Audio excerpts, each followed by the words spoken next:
Hello, I'm John Kenny, the Relationship Guy and Relationship Coach, helping people to create healthy, intimate relationships.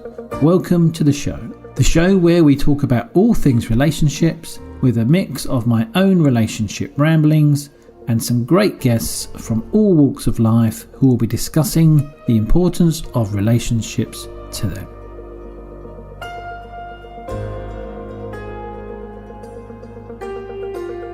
Hello, so my guest today is a returning guest and the founder of the Divorce Sanctuary and something called Wound Talking.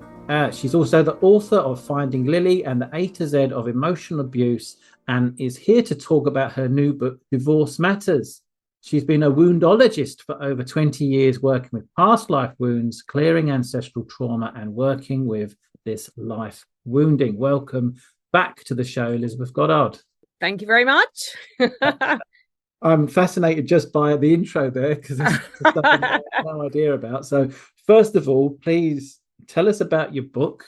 Yeah, I think we discussed this briefly in our first meeting, and then that book kind of morphed into something completely different. Yeah, it's actually now called. Originally, when we spoke, it was called 3 Things You Should Never Do: Divorcing a Narcissist, I think. Yeah. Anyway, it's not called that now. It's called Divorce Matters. Awesome. It's a workbook, healing book. It's an encompassed everything to help people who are divorcing through or divorcing manipulative people that are going to manipulate the process, hide things. I've got a little bit of everything with a bit of experience of what I've been through and ideas and questions and things that I wished I'd known a long time ago and incorporated into the divorce process. It's got stuff like years after sorting out the child's, children. Mm-hmm. The thing that was put in place to, how their father saw them, the regular contact, and how that it was getting changed to the point that my kids were teenagers or our children were teenagers, and tried to approach that subject again. So in there, what I've done is get timelines put in, whether it's like every 5 years it gets renegotiated, because if you divorce and your children are really quite young, let's say 3 or 4 or 5 years old, when they get to 15, they've got completely different needs. When they get to 10, they start to have completely different needs. So, pick an age of maybe the eldest child and put those moments in there, like milestones that you go back. So there's loads of stuff that got overlooked in the divorce. It's everything. I've hoped it's everything. It's everything that I could think of. The stories I've heard about trying to separate from a narcissist are kind of horrific at times. And I think, can you ever, in your own mind, I guess, as your own person, you can divorce a narcissist, but can you, if you've got kids, if you've got ties and stuff, can you ever really? That's where the emotional divorcing comes in, because when you haven't got that attachment, it's the healing of the wounds. When you're never going, if you've got children, you're never going to get rid of them. There's weddings, there's family events, there's if they get married, if they have children, there's always going to be some form of contact going on. It's about managing that, and it's managing your own feelings and that reaction of over response, or response over action, I should say. Can you tell me a little bit more about that then? How do you emotionally, first of all? It's really hard. This is really about healing wounds, because you're left, I can only speak, this is my experience, left wondering what you did wrong, wondering what was wrong with you, even though it's wrong, and this relationship is wrong, and it's painful, and it did nothing for you. There's still that, what is my fault? What have I done? Why am I not good enough? so many different emotions attached to it. So where the healing comes is actually a deeper healing, because those are usually childhood wounds that this person has been able to trigger. They've got like some sort of radar that they could pick these people out in a, it's like, I honestly do believe that they've got this set of questioning, and it's like one of those yes no graphs. They say something to you, and if you answer yes, they know that they've got a bet. Oh right, yes to that one. Yeah, that's what I'm gonna get. I'm gonna get you. I really do think that they've got this way, because some people can see straight through them and they can see that they're manipulative, and other people can't. So it's about emotionally divorcing, which is what's in the book as well. So I've tried to balance the physical with all the practical side. So looking at the kids, looking at splitting assets, looking at things, because I got caught out with this, and I was always filing paperwork away. It was like there were so many wage slips. This is actually in my first divorce, because I can't do it once. I have to do it, a few times. I'm never going to learn the lesson the first time. Before you get it down to pat and write a book about it, you got to do it. So, he had to supply wage slips to prove the income, and there was one missing. And that didn't get picked up by my legal team, who really should be on that sort of stuff. So I've put all these little, things in this book to say, look, don't forget this. When you're sorting out finances, get a list. Go to my trick would be go to like one of these companies that help you deal with your finances if you get into debt. And on there, they usually have got a downloadable list of items that you're allowed, that they think are day-to-day acceptable expenses. And I say, go through that, download that, and then go through all of the information. Like they'll have to provide they should provide accounts, bank statements and things, and go through and make sure the stuff's in there, like petrol and food and rent, and so start looking, because if it isn't in that account, it's got to be in another account. Right. So, and these sort of people are the people that will hide that information. They'll hide income. They'll hide everything.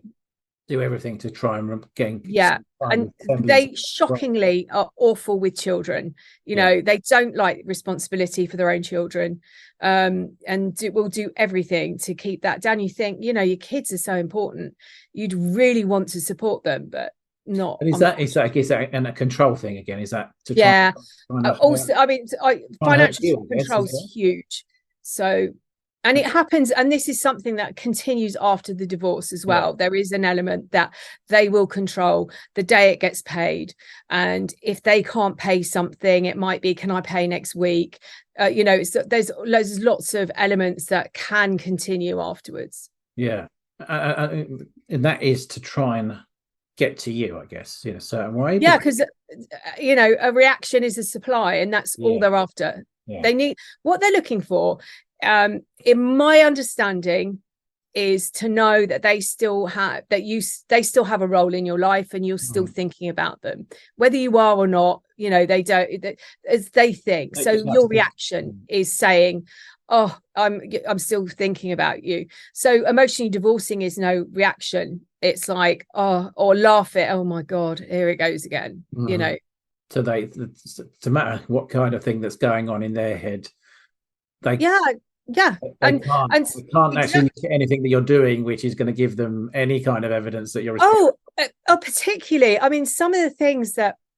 Again, I've got this group in Facebook, and so, people are concerned about children being, them having to access to the children, still having that manipulation.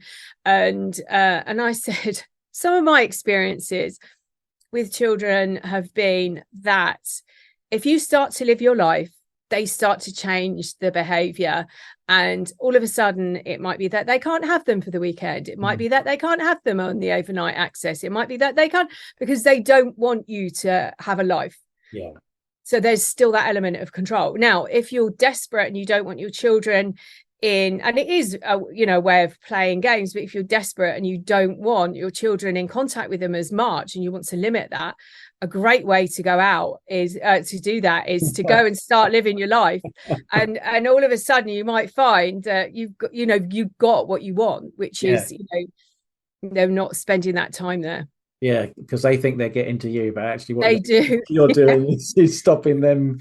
And it's a win-win, because it's got what if you want your children, but they're also not having that contact and they're not having that manipulation. Okay, so just to come back to the book, because I want to ask you about the other things that are in the intro as well.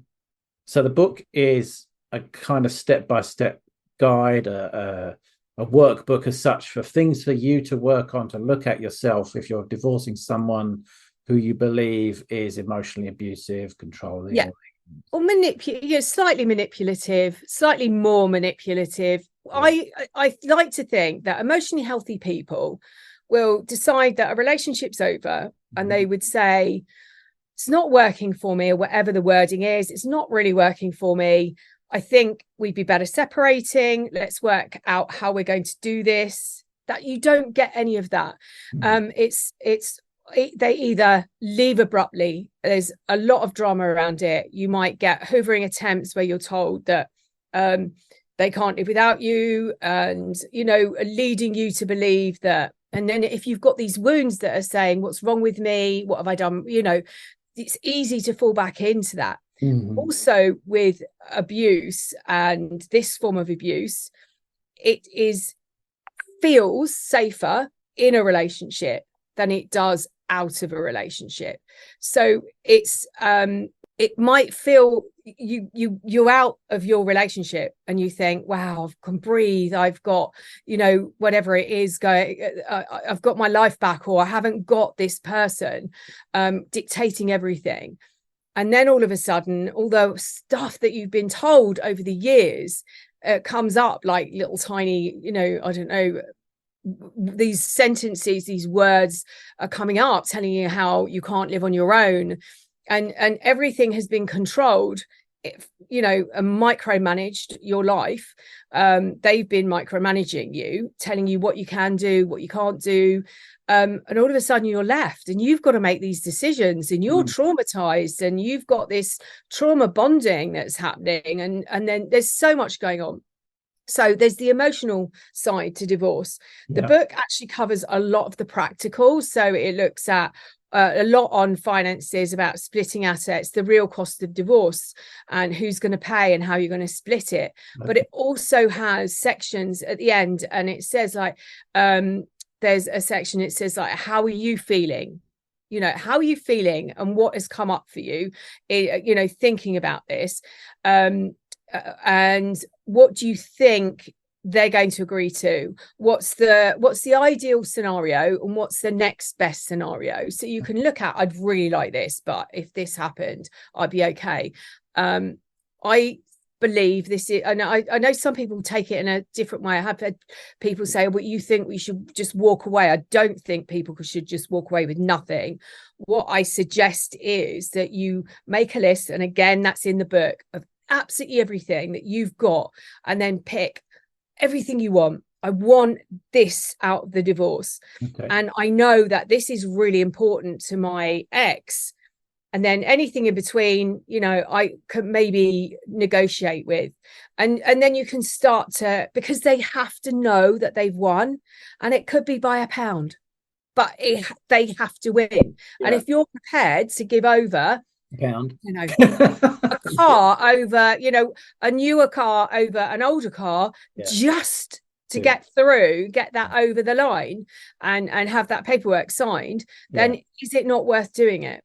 No, that's a really good tactic, isn't it? If you pick the things that are important to them, and go for them, and then give up on them because they're not actually that important. Because it's not actually what I want. They feel like they've got one over on you because you're back down or something like that. Well, they think that. They think they've got that. I had I'm going back a long time. I had a bonus when I was working quite a few years ago, and I bought this huge TV and surround sound TV and DVD player, and it was my ex-husband's, like he was in heaven.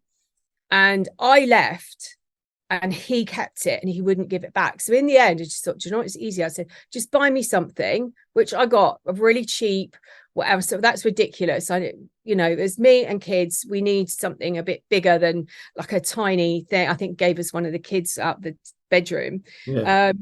But it was a negotiation. He had a few £1,000s worth of TV. It gave me a little bit of a breather.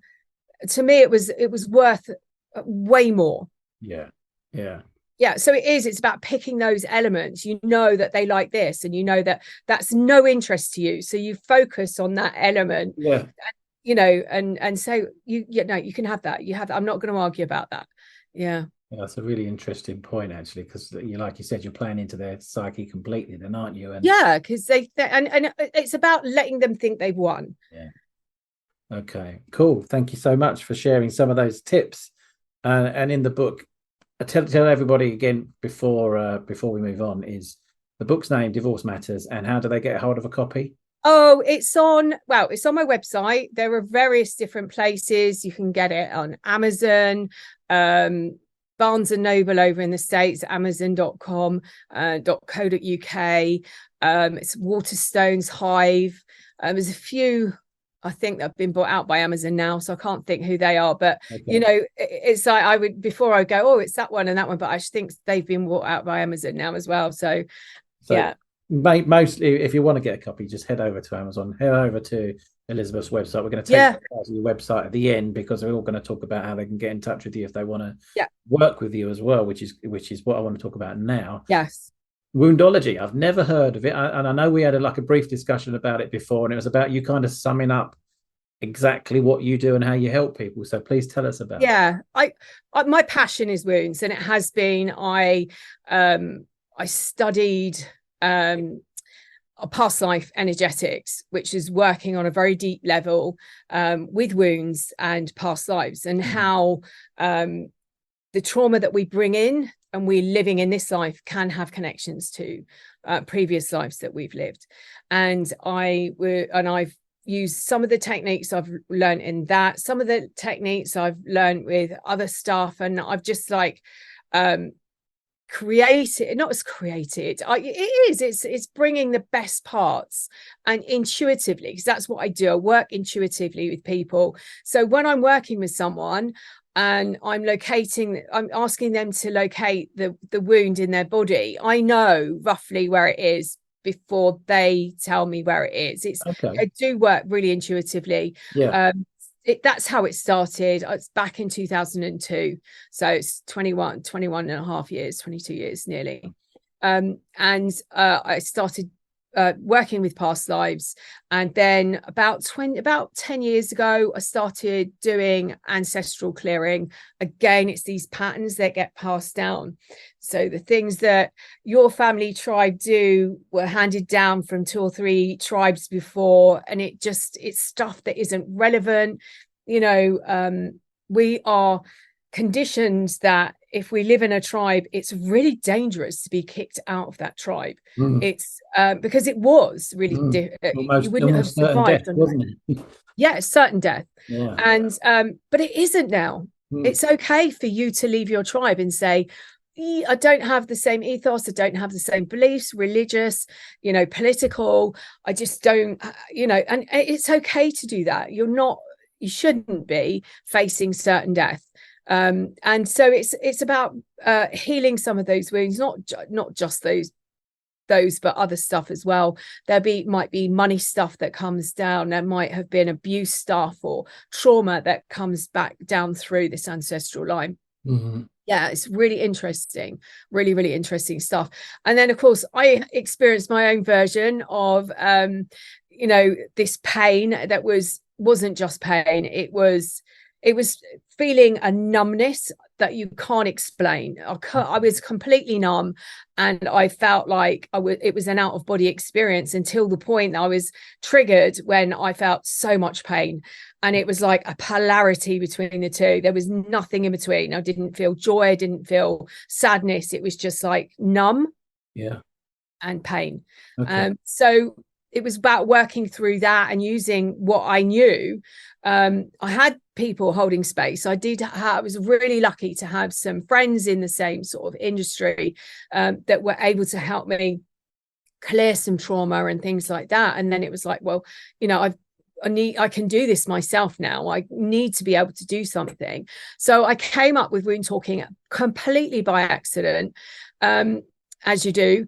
And it was, I'd been going through the divorce and I was getting triggered really badly because, one of the reasons I've written Divorce Matters is, for me, it's an excuse to traumatize someone all over again, to continue that abuse through a third party. So the legal team then becomes an enabler of the narcissist or the emotional abuser. Yeah. And so it was really important to me. And I was going through this and I experienced things like an agreement on a form, the box that I was told that they were going to tick this box, which meant that at the end of the divorce process, he wouldn't come after me for any money towards it.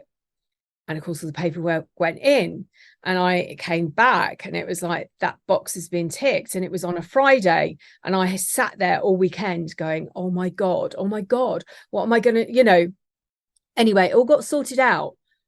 But they then started doing everything, and whether that was on purpose, but to allow someone to sit all weekend worrying when they don't have access to anybody. Their other trick was 6 o'clock in the evening. Again, you had the same thing overnight. And it's this stuff, it's like this enabling. So it really bugs me. Not just enabling, it's also copying, isn't it? It's also, you know, like, what's the word I'm looking for? Not copying, but it's being abusive themselves. It is. It's like, by proxy, I call it. Abuse by proxy. And I used to read the emails and think, did the solicitor really write this, or has he written it and asked him just to send it on in that way? And then I suggested that they know that they'll bother you if you send it on a Friday or send it overnight. So if you wanted to maybe capitulate and give us what we want, then do it at this time. Well, I had all of that as well. So I needed to supply all the information in by, I think it was the 2nd or 3rd of January. And I needed to let them know who I was using, if I was using someone, blah, blah, blah. Well, in March, I went through, I said, this is ridiculous. I still haven't heard anything. So I phoned up the central, whoever it was, I can't remember what it's called now, in Plymouth. And they said, we haven't received the paperwork. So I then went back to his solicitor and he said, we're still waiting for payment. And I'm like, but I had to get this in on the 2nd of January. Otherwise you were going to, I can't remember what they were threatening to do. Okay.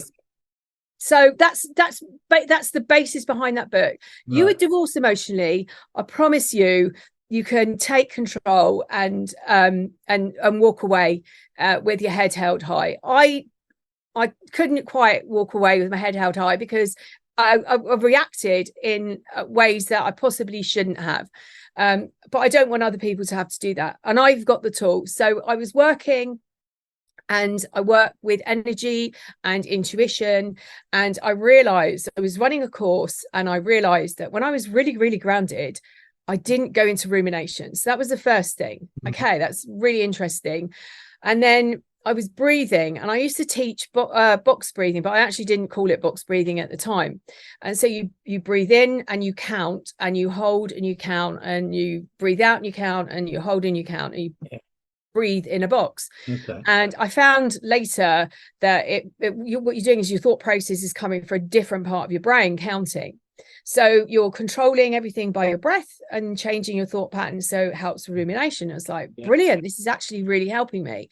And then I got this really nasty email and I went to flip out, and I just thought, so I went and sat on my bed and I was going, what the hell is going on? Because then there was an element in me that actually wanted to pick the phone up and contact my, at that point, estranged husband. I just wanted his attention. I thought, this is really bizarre.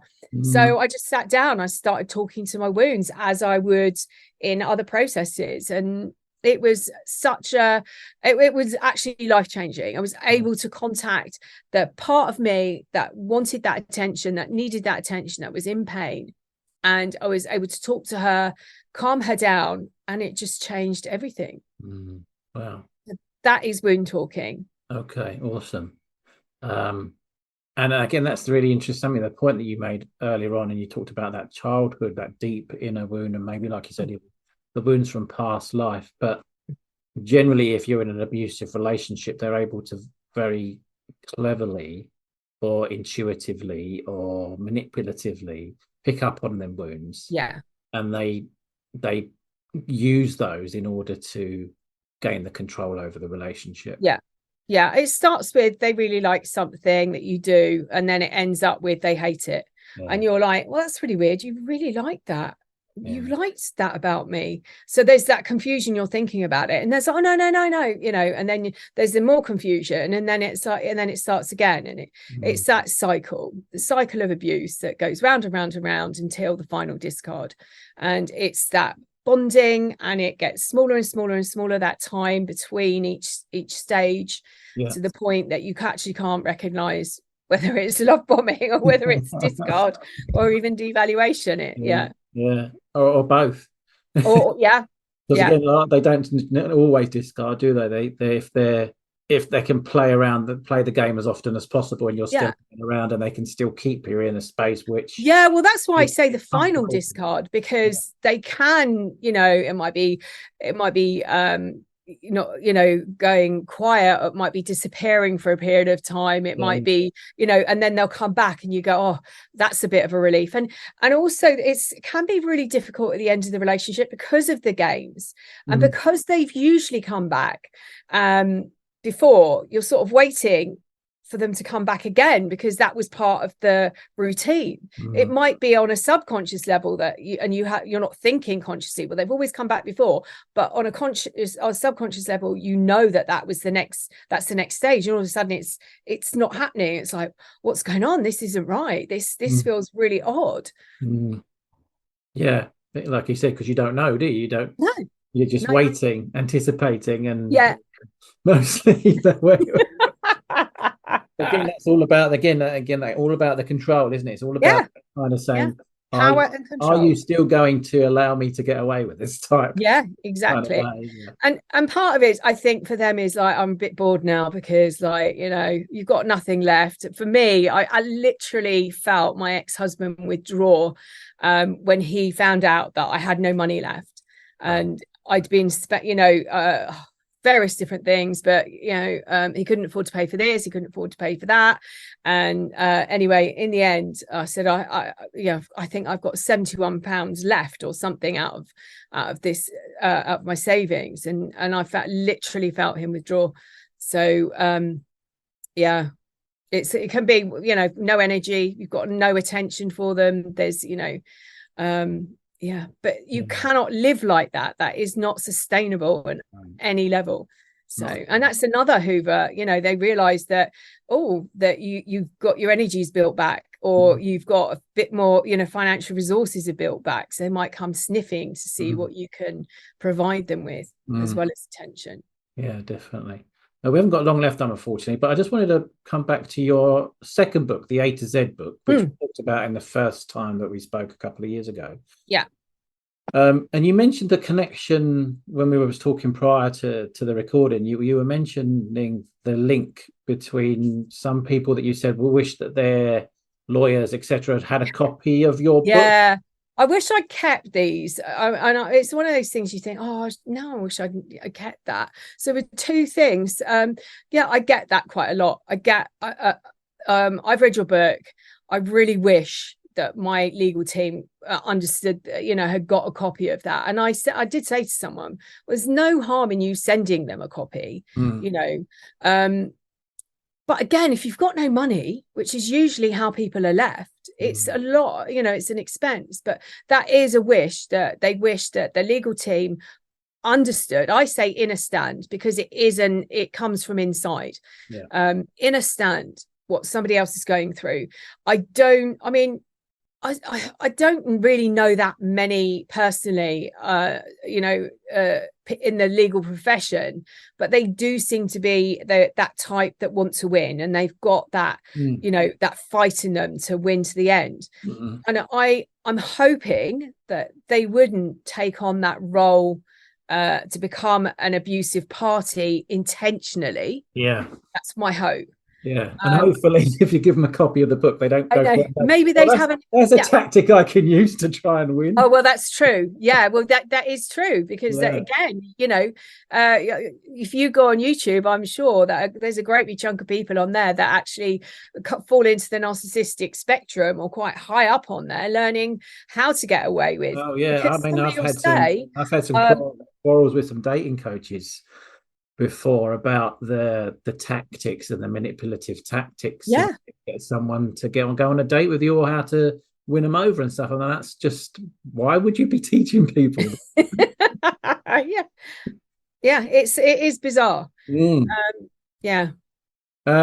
Thank you for your time today. I'm sure we're going to have to cut that a little bit short, because again, I think we need to come back and do a part 3.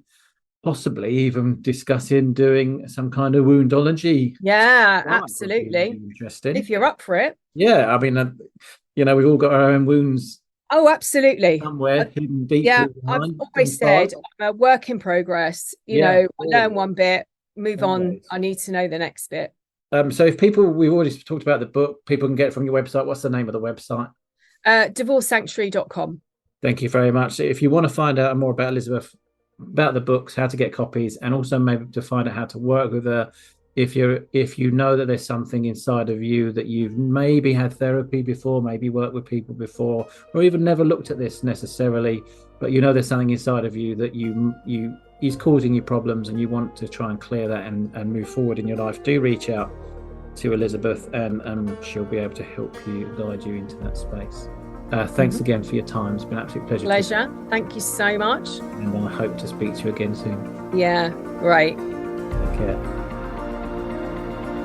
Thank you for listening. Please subscribe, follow and review the show. That is very much appreciated.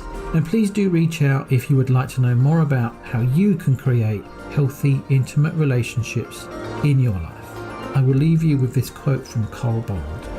Although we can't go back and make a brand new start, we can start now and make a brand new ending. I look forward to seeing you on the next episode of The Relationship Guide.